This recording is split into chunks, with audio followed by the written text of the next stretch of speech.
Hello and welcome to the Instech London podcast. This is Matthew Grant, one of the partners at Instech London. And today we're bringing you a short podcast, which is a review of what we'd heard at the Insurtech Insights. Robin Mertens and myself give our short briefing of the activity there and how that fits into some of the things going on in the wider Insurtech space.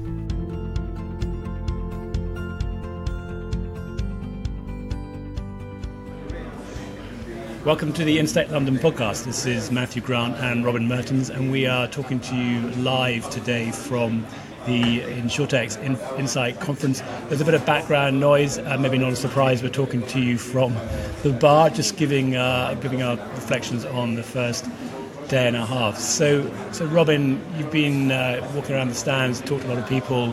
What are your impressions from what you've seen so far? As you know, I'm much more of a socializer than I am a attender of the content, but there are thousands of people here and a lot of people I haven't met. I thought it was a really interesting mix of people. Apparently over 60% of the attendees are from overseas, which is a chance to meet people doing the same things in other parts of the world. I thought, of course, this is me being a bit self-serving, but the best panel by some way I thought was yours, and you put together an interesting set of people. Tell me what was behind all that. Yeah, that is very self-serving. No, it was fantastic to have a combination of leaders both from insurance and reinsurance, but also from the Insurtech side. I was hoping for a little bit more confrontation or even some gentle pushback on both sides. I think everyone's slightly got a bit too polite these days about what the other side is doing. But we had Munich Re, SCOR and Prudential talking, and then Cape Analytics and Cytora, and really exploring what is the future of AI. And AI is one of these things that almost every company today claims they've got AI, and really the key thing is actually what difference does it make. And one of the themes coming out from this, which we've heard elsewhere, but it was interesting to hear this coming from actually almost everybody who spoke, which is the analytics is going to be increasingly about helping the clients reduce the risk. It's not just about underwriting. And the other question we sort of played around a bit with was, what is going to happen to the underwriter of the future? Do we need an underwriter if we're going to do algorithmic underwriting? No surprise, nobody on the panel admitted they were going to go and get rid of all their underwriters. But yeah, certainly there's a feeling that if you're in a more homogenized risk, then you'll see less and less need for underwriters. But at the complex risks, then the relationships are still increasingly important, or are important. So I think the underwriters are not dead, but the future of insurance, a lot of it's going to be driven by the front end for the distribution, and then the access to capital. And capital is liquid and fungible, and so the challenge for the insurers in the middle is to remain relevant and remain cost effective. But I don't think there's any surprises there, is it? We've been talking about this for a while.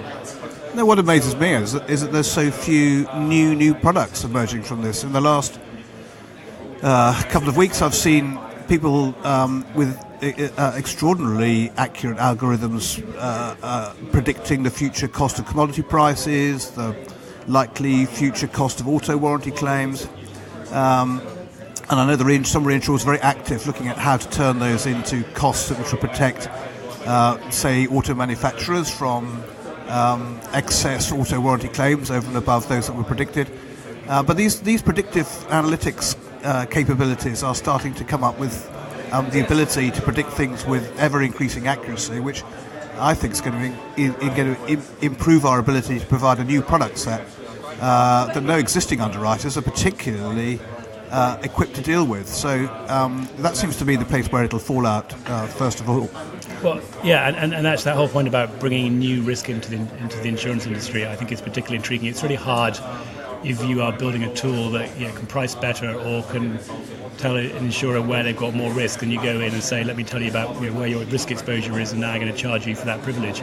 I think as you said, it's quite hard to find them. We actually had one on the panel, but a new line of business coming in, and Munich Re now are claiming they are the 100% of the market to provide insurance for people using artificial intelligence where it goes wrong. So they've figured out one step ahead in a way, not just using AI, but actually how do you actually use that to generate premium income, and so that's definitely something I think you and I are always looking out for, as opposed to just doing the same job but doing it better.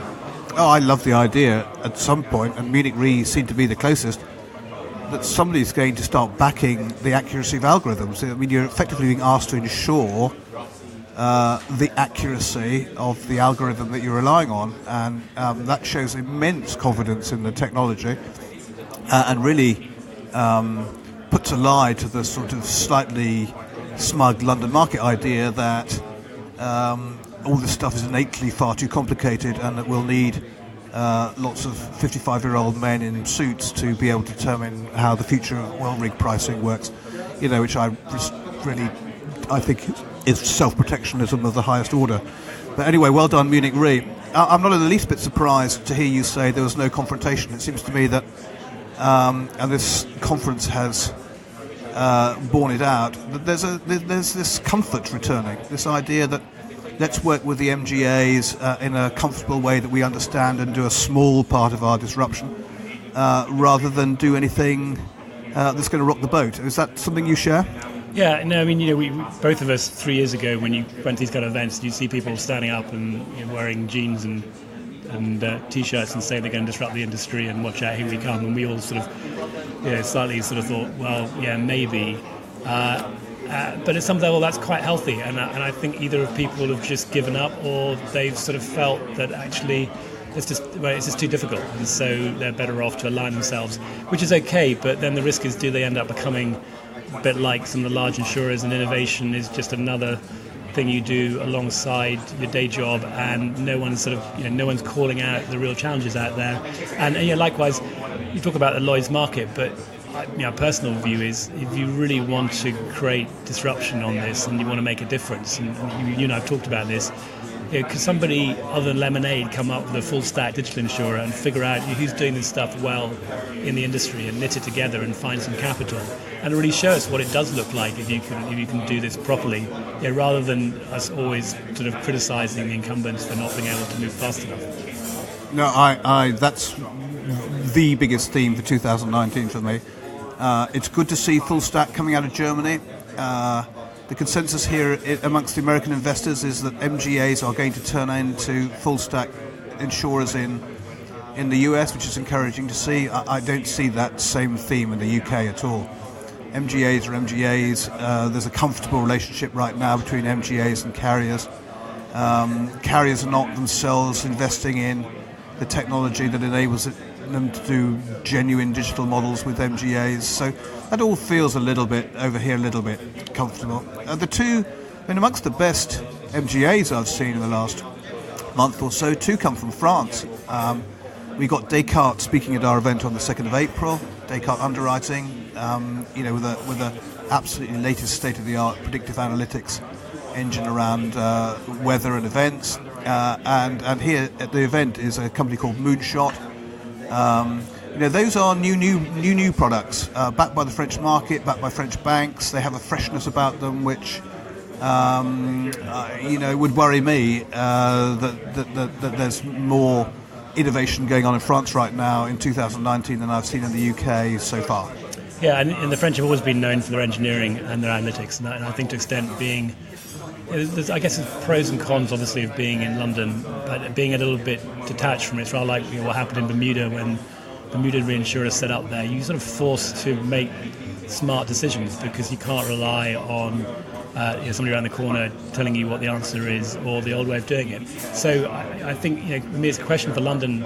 Is it going to continue to benefit, because it does have, it's a great hotbed of innovation. Everything's very physically accessible. You can get to see people almost in a 15 minutes walk if you're in the city. But does that, back to an earlier point, does that bring in some, I don't want to say complacency, but does it sort of avoid some of the hard facts that you start to see that you need to make a difference and make a noise if you're actually physically remote from the space? And can't just be turning up at events and getting the visibility, but you've got to be known for what you're actually delivering. Well, I always come back to curiosity. That's why one comes to these events, to meet different people, see different points of view. I think that one of the themes here was being the amount of cooperation between the French, German, UK insurance markets. There are a lot of US investors here looking to invest into the UK and Europe. I don't think they look at the UK as a separate case anymore. I think they're looking at European opportunity as a whole. The one danger to London, I think, is the endorsing nature of it. I think there's too many people believe in the same things. This is exactly the kind of event that the curious should be at if they want to see what's happening outside their familiar world of EC3. Yeah, well, this event, and of course our events, and I guess you and I have got the benefit of being around long enough, and as nobody employs full-time, we can kind of say what we want, and hopefully, we might offend some people, but we will still continue to do our job, and to some extent I think that's what we enjoy, is having the chance to say it as we really think it. So with that, we've got our MGA event coming up, as you mentioned, on the 2nd of April, and it looks like we've got a really good balance of people talking at that, both in terms of building MGAs and the infrastructure, and I think anybody listening to this who wants to come and hasn't already booked their place, I would do it right now, because we're, again, getting up to full capacity. What I will promise you is, unlike Matthew's panel today where there was no confrontation or provocation, we'll try and do our best to stimulate some genuine debate and perhaps poke a finger occasionally where we think it needs to be poked. That's part of our idea. Yeah, I think a discussion that involved Robin Merton without any controversy would be like drinking wine without any alcohol. So on that happy note, and just hopefully you heard us through the background excitement in the bar, but we look forward to seeing you soon at our events. If you've discovered us, or if you haven't, as usual, if you look at the website on www.Instech.London, you should be able to find out what we've done, what we're doing, and how to get hold of us. Thank you, Robin. Thank you. Pleasure. So a shorter podcast from us today, but we will be back with our longer podcast, including interviews with some of the leading figures from insurance and Insurtech, and the highlights from our AGA event on the 2nd of April. Also, if you're interested in learning a little bit more about the panel discussion that Robin mentioned, take a look at my write-up on our website at www.Instech.London. I had a fascinating discussion on the future of AI with Munich, SCOR, Prudential, Cytora and Cape Analytics.